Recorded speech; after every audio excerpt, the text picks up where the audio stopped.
So in today's video, I want to talk all about the right hand, and I want to talk about something called pick direction, and I wonder if it's something that you think about when you play guitar.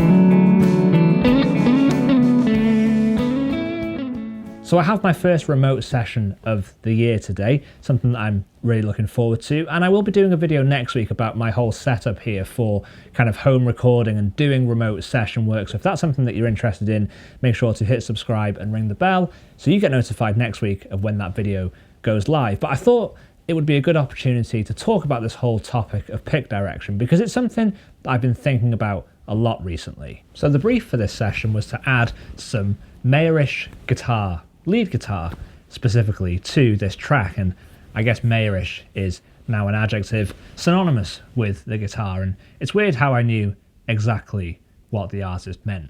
And when I say pick direction, I literally just mean when you actually pick a string on the guitar, what direction are you picking? Are you doing downstrokes? Are you doing upstrokes? Are you doing alternate picking? Or is it some combination of all three of those? And John Mayer is somebody that kind of initially turned me on to this whole idea of variation in pick direction because it's something that is very synonymous with his playing. Now, for today's session, I'm not going to be able to necessarily show you the track itself, although I might be going to the studio in the next week or so to actually track these properly. I think today is going to be a case of just remotely recording some ideas and sending those over to the artist to kind of see if I'm in the right ballpark, and then if it's something that, you know, we can adapt or at least figure out in a more structured way, it's best to do that over in his studio. So stay tuned for that. And when you're doing session work, even if you're doing it remotely, the key skill to work on and to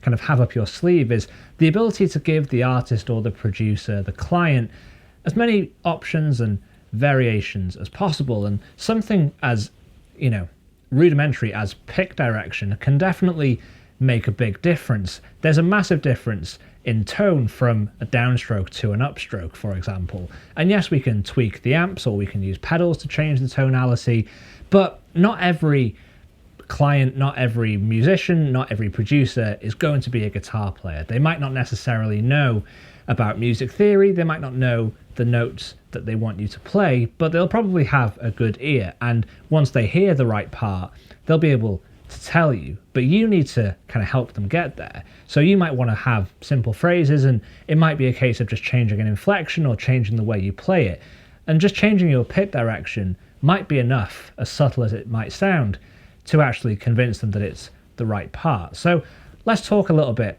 about these different sounds and hopefully give you some ideas to start thinking about when applying this to your own playing. So in that jam that I played in the intro, which was sort of reminiscent of the song that I'm working on for today's session, I tried to incorporate some alterations in pick direction to give you a sense of the different tones. But now let's talk about it in specifics. So we all know about alternate picking, probably. It's the place that kind of most people start. That's where you are applying a downstroke followed by an upstroke, or an upstroke followed by a downstroke. Something like this if we just go up a scale.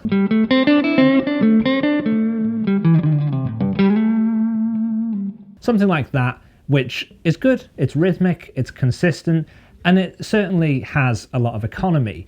If you're wanting to play quickly, then something like alternate picking is going to give you that flowing motion, and you have that real consistency between each note, which certainly has its place.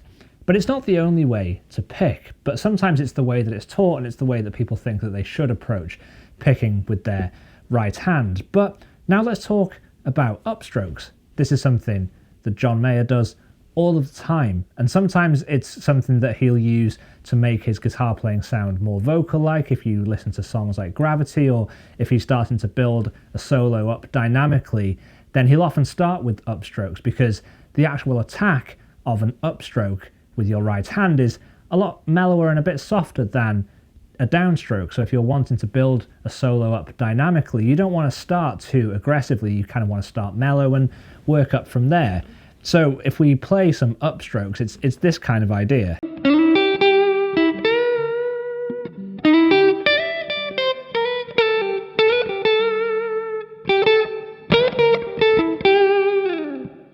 A phrase like that where predominantly each note is started on an upstroke, it just helps create that more vocal quality in the playing, which sounds really nice. If we compare that to a downstroke, which has a more aggressive feel, which certainly again has its place, but it's a slightly different sound. It might be nuanced and it might not be conveyed easily through YouTube, but from where I'm sitting, I can definitely hear a difference. This downstroke is going to sound like it has a much faster attack.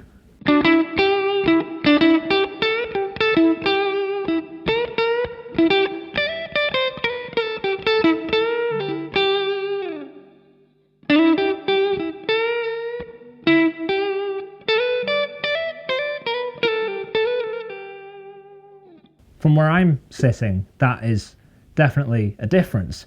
And that idea of a downstroke and that idea of playing aggressively, again, certainly has its place. You know, if you want to dig in as a solo increases in its dynamic range, if you play rock, if you play blues, then that's a great way to add in that aggression into the phrase.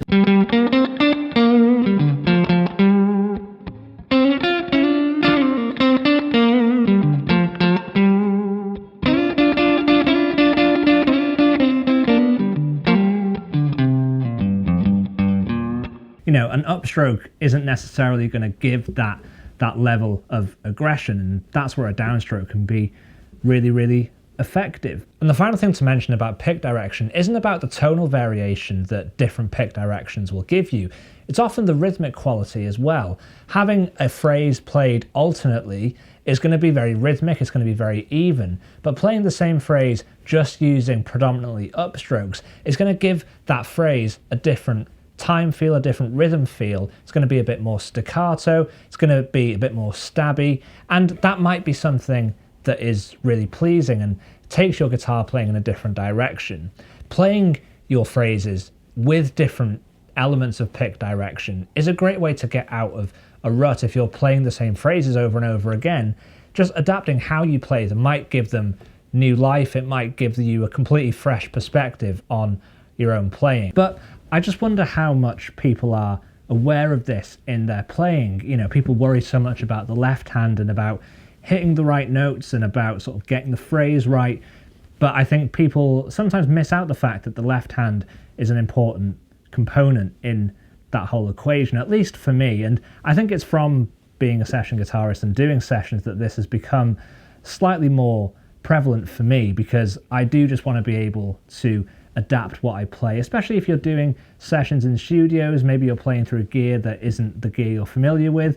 You know, if you're trying to add more aggression but you don't have access to, you know, a certain type of guitar pedal, a certain overdrive or a fuzz, you know, what else do you have in your arsenal to help you create that sound? And that's where your right hand can do that. If you apply more downstrokes, you're going to get more aggression, you're going to get more out of the amp, you're going to make it compress a bit more, and that can create that kind of effect. So as always, guys, thank you for watching. Like I said, stay tuned next week where I'm going to talk about this whole setup for remote sessions, and hopefully when I go in the studio to track the parts that I'm kind of demoing today for the artist, I'll be able to bring you guys along and yeah, show you the actual track in the room. I didn't want to do that today, especially without the artist's permission. I don't want to be giving away any spoilers. So until then, take care. See you next week for the next video. If you haven't already, do consider hitting the subscribe button, give the video a thumbs up if you found this one helpful. Enjoy the rest of your week, and I'll see you all soon.